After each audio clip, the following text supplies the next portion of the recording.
Have you ever looked at the shot you have already taken and thought, I wish I have placed that light on the top and moved it to the bottom to create something completely different? Hi, I'm Lin. Welcome to Linspiration.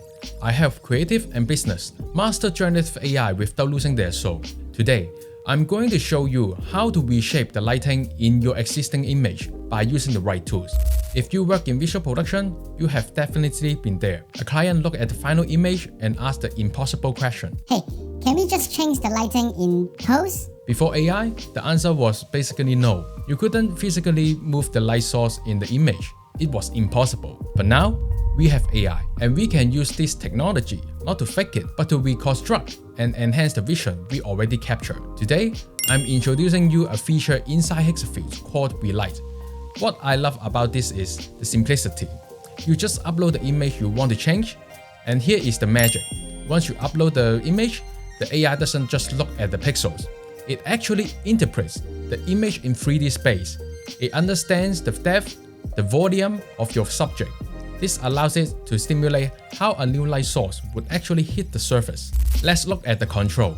By default, you have 6 presets: top, front, right, left, back, and bottom. If you want more control, look at the lighting direction sphere below.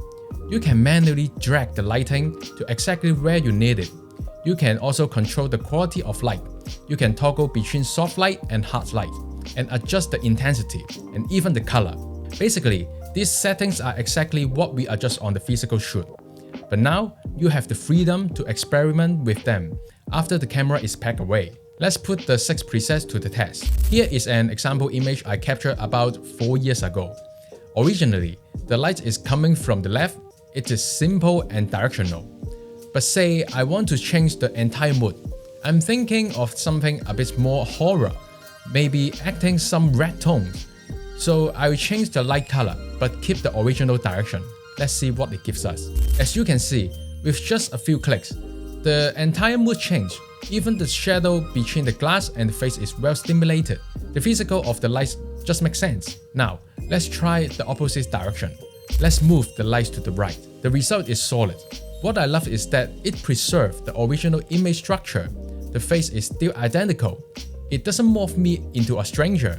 It's still me. It's clearly the same person, just different lighting. Next, I tried the top light. When you compare this with the original, the hair wasn't lit before, but the AI understands that a top light source should hit the hair. The result is so good that we actually see the new texture details. Also, notice the shadow casting downward. Again, physically accurate. Then, the bottom light. Look at the tiny details in the eyes. It actually mimics the reflection of the light source. The shadow behind the subject is well lit, and it even caught the rhino head necklace perfectly. It makes the mood so believable. Now, for the backlight, honestly, the result isn't perfectly on its own. However, there is something here we can use for post-production. The rim light on the shirt and the face is quite good. If we want to enhance the top light image we generated earlier, we can actually composite this rim light on the top of it to make the mood much more stronger. Lastly, the front light. It lights the face evenly, and interestingly, it actually adds detail inside my mouth. You can barely see my tongue now because the light is hitting it directly. It adds a bit of the top light as well, which wasn't requested.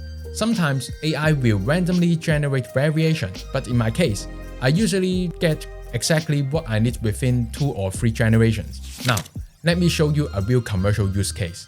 Let's say client sends me 2 assets, a background shot of a skateboard playground and a studio product shot.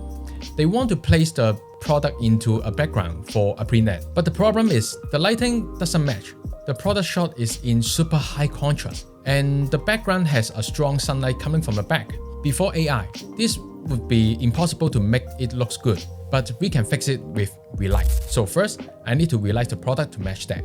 I set the lights on the top left and push it a bit backward. Now we have our first image. The rim light is looking good. Next, I need a fill light. Since the product is in heavy shadow, I need some light on the right side. I generate a second image with the lights on the right, but I lower the intensity so it's softer than the sun. The reason I generate this image separately is control. I want full freedom in post-production. Then I take this new released image into Photoshop. Combine them, cut out the product and place it into the scenes. After adding a shadow and a bit of color correction, it creates a perfectly coherent image. So that is the power of Relight. What I really love about this workflow is that it gives us a second chance. It allows us to revisit our work and explore what-if scenario that simply were impossible on the day of shoot. But remember, while the AI does the heavy lifting of calculating the shadows and reflection, the vision still comes from you. You are the one deciding the mood, the direction, and the story we want to tell. The tool just helps you get there faster. I've popped the link to the tool in the description below so you can check it out. If you learned something new today, please consider subscribing. I'll be sharing more practical tips on how to use AI to enhance your storytelling. I'm Lin, thanks for watching. I hope this sparks some new ideas for you, and I'll see you in the next one.